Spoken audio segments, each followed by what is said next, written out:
Assalamu alaikum gambe dingolu kaltendu kali jeyi bake the smiling coast of West Africa bi mun be kerin na molu alnya jumalen ko man nyinem Abubacarr Sidik Jammeh mole mi yalan ko abe do kola birkama area council bar bi atlenin kibar talale kacaka mimbe African TV ani wollen kacake mimbe denni yankubanin talib temola min dunde tema akete nyadile muna dunde tema jannim birawdo alkana nyina Gambia Kibaaro Network jannen dinkirami yalan ko ni ile faka kibaro me akende ma a senema jankuringo jande madrona a subscribe ale comment ale asia ala barka bag albem fe wato bele bi be kerin na molo Abubacarr Sidik ko mbiru Talib ne amoon a team boo xam ne si biir parti bi la teg wax nañu doon sel ba da team xam nga yàgg nañ fi wax team Talib team Yanks team Rohey Malick Lowe ba some extent sax dem nañ ba naan team Ousseynou Dabo ba da team dafa mel ni ñu ngi ko comme bu ñu ne Abubacarr Sidik Jammeh ñu ne Yanks boo waxee keneen ñu ne Yanks boo waxee MC Cham ñu ne la Talib wala keneen ak keneen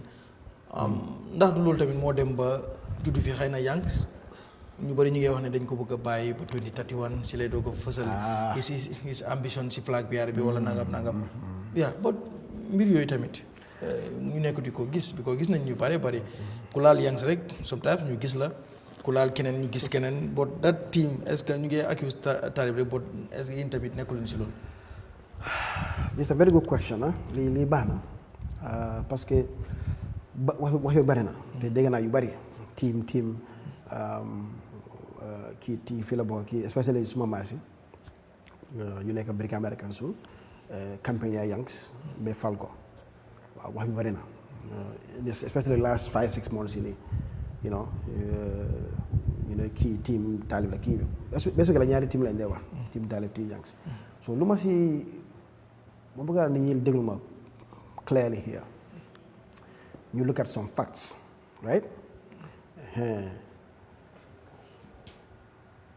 Yanks 2023 la ñëw dafa demoon after election dafa loosoon dem Angleterre 2021 pour tin si jeexee he went back bëggu naa ñëw fii sax man maa ko convaincre pour mu ñëwaat ak suma benn friend Abubacarr Sow ñu ñoo ko push pour mu ñëw taxaw because we felt like party yi dañ ko soxla après West Coast bu fa nekk du jaama candidate yu ñu nekk di coow at that time tamit I didn't believe in those I believed Yankuba moo mën a change fii time boobu there's no team Yanks 2023 laa wax de team Yanks amut Yanks a nekk ko fi time boobu gàllankoor bi o lifin bi coow bi soo daan bàyyi xel time boobu noonu Rohey Lowe la ak gars yi KMC team Talib some people ñu xam ne sàggantey bari seen diggante coow fii ñeneen c'est-à-dire accuse supporters of Talib c'est-à-dire accuse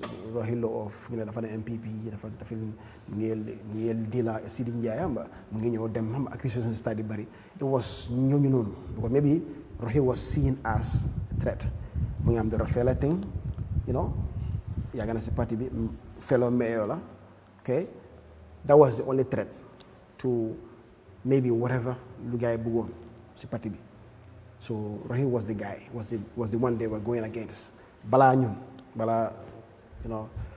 so there was no team Yanks there was nothing like that it was just Rohey and Talib ku nekk yëg na what was going on against their two supporters and Rohey Lowe ku daan bàyyi xel lo and behold Yankuba ñëw taxaw election win okay I didn't see any issues we went through our campaigns def fii and then study liggéey boo ko def it comes with recognition nit ñi ñoo laa gis sooy def development dañ laa gis dañoo wax Gambia lu ñu gis la ñoo wax so coow yi bari scholarship bi commencé di ñëw woo development fond nga xam ne kenn mësu koo gis fii depuis tamit Jawara kenn mësu ta jox fii councilors $1 million yóbbu nañ ko seen woot it never happened from Jawara to Yaya Jammeh to now so people started talking revenue started going up xam nga development started coming people started looking at Yanks in a different way loolu immediately loolu basically it started growing certain so the attention started shifting so Rohey became less of an issue according to my understanding and as attention started shifting this side How it happened, I can't even tell. But all of a sudden, start hearing things.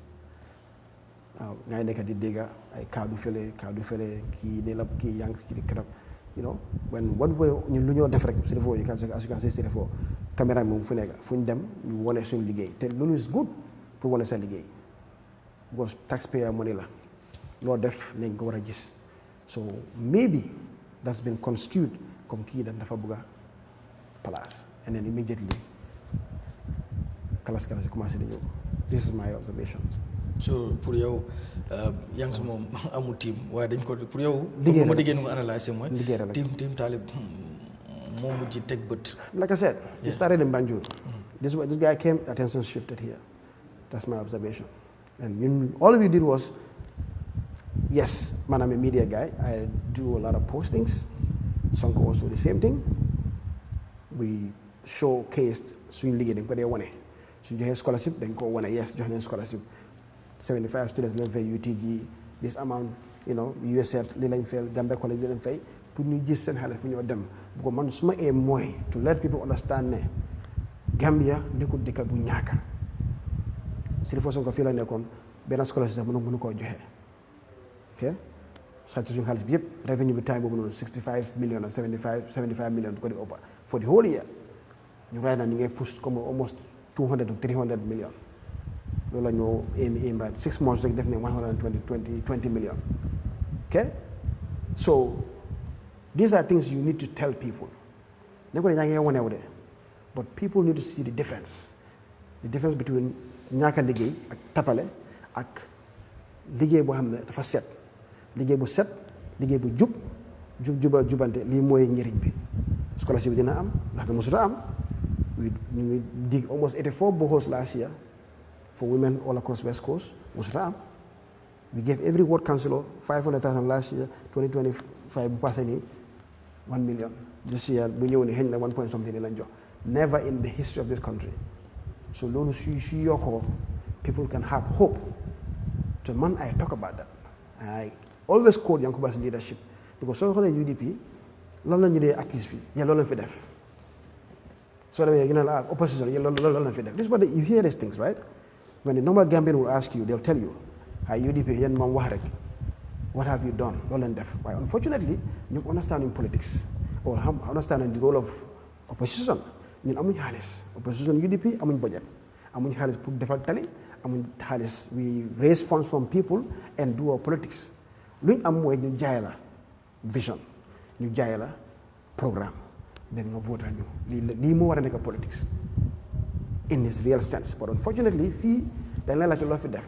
Léegi fortunately am nañ chairman bu nekk BSc, am nañ chairman bu nekk KMC ak bu nekk Banjul. So loolu muy war a nekk ñun suñ gànnaay. bu waaye yéen yusu leen loolu because léegi dafa mel ne ku nekk ak ku muy xeexal. déedéet non liggéey bi am biir Kamba xaramal la ñu nekk KMC duñ ko wone liggéey bi am KMC. déedéet non déedéet xaramal nga ñëw. waaw ma ne la suñu liggéey moo ñoo wane Gambian yi. But suñu laajtee loolu lañ def man not look at my trucks. I can also point to KMC trucks. I can point to both. I can point to all these things. So lu ñoo wane ñu ne benn saay lañ dee jéene. Depuis 2018 kan moo nekk di jéene bu KMC ñun la di. Truck bu ñëwee ñun ñoo def yëpp all the publicity ñun la. Campagne bi yëpp ñaari campagne yëpp ñun ñoo ko di nekk di ko wane. Banjul the same thing. KMC, all the development, Baliti, the Manjai, whatever, the dump site, all the development, library, you know, but we have another one here. And then what would happen? But so what you make a problem. The man can control, most media macomom. The man I have a duty because man file gay. Check you guys, you know, legislate. ñoo ko dee vote budget bi maa dee toog maa si budget committee bi ñoo ko dee defar fii lañ bëgg a def lii lañ bëgg a def lii pour faju bi 6 million dollars lañ budget pour ñu xam ne am nañ faju ñu war a dem tukki nii you know we did all that the scholarship budget ñoo ko bind mën nañ koo jël di ko feneen so I have a responsibility to the people of West Coast pour wane ne seen taxe mi ngay demee fii loolu bu ma ko jaabee comme maa ngi faral feneen I'm working there. Maybe ñeneen supporters yi nii they can do that. I have to do that.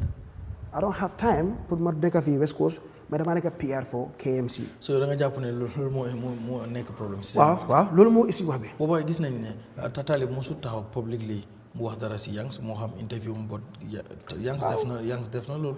waaw am na lu mu fiiloon lu mu war a. loolu du mistake. lu war a like muntu wax ak saa yi si biir. wala loolu passé na. ok wax na lu mu wax loolu la believe lu mu gis la wax naka la ko waxee c'est diplomatique ndax ñu ne dafa war a nekk behind the scenes waxtaan yi happen nañ about 2 or 3 times waxtaan nañ so he felt like he has to say these things pour nit ñi xam lan moo nekk di dem ko sama soo xoolee suñu parti bi for exemple musuma gis parti bi ne wéy comme mu ngi mention benn mu ne am na ñoo xam ne ngi fay gars yi salary foofu noonu right Talib mu ngi fay suñu West Coast suñu bureau yi foofu noonu suñu porte of West Coast executive ñoo xam ne ngi fay gars yi salaries for something for what waaw ñu ngi fay gars yi salaries foofu noonu on our own nose ñooñu ñu ngi liggéey biir Gambia rek. non comme suñu bureau bi foofu noonu. seen bureau bi waaw suñ political bureau. UDP waaw UDP political bureau bi. ok waaw comme yooyu noonu quoi xam nga so there's a lot of things ñu fa doon jokkul jakar and Yankuba loolu la ñëw mu lu ko naxari mu wax mu ne yooyu dañ war a stop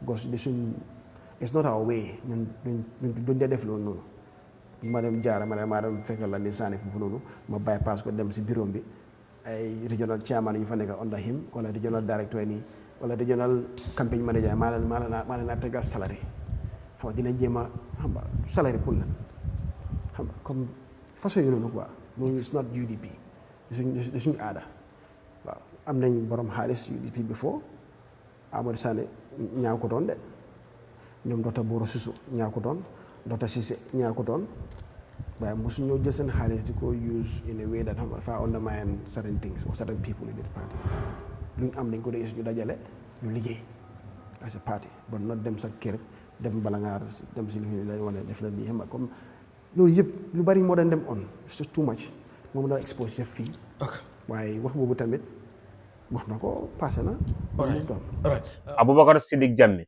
atlen ni African TV e kacha solo bi min be den ni Yankuba ni Talib temola bari Abubacarr Sidik Jammeh min fo ako Talib taranu aka UDP UDP la bureau min be West Coast region mol be jele mol kekere jele West Coast region mi len ko be do ko la UDP la bureau to ako Talib yo modul tala ay wol kekere ni karo fata ako jo karfala West Coast region namolu amanda wada mato de Abubacarr Sidik Jammeh coordinator ako Talib be sula la molu ala camp molu wala ke nyatlen rohi malik lola ika kajafi ika kuma jawol fama birindu nef alkiyama bari ako Yankuba la kafu o soto de there is no Yankuba Yanks camp ako Yanks camp o man kerinde ako Talib camp le kering aning rohila mol wala ke rohita ika rohi kajafi bar kabirin silan kabiri ayi ko sai yanko da be do ko le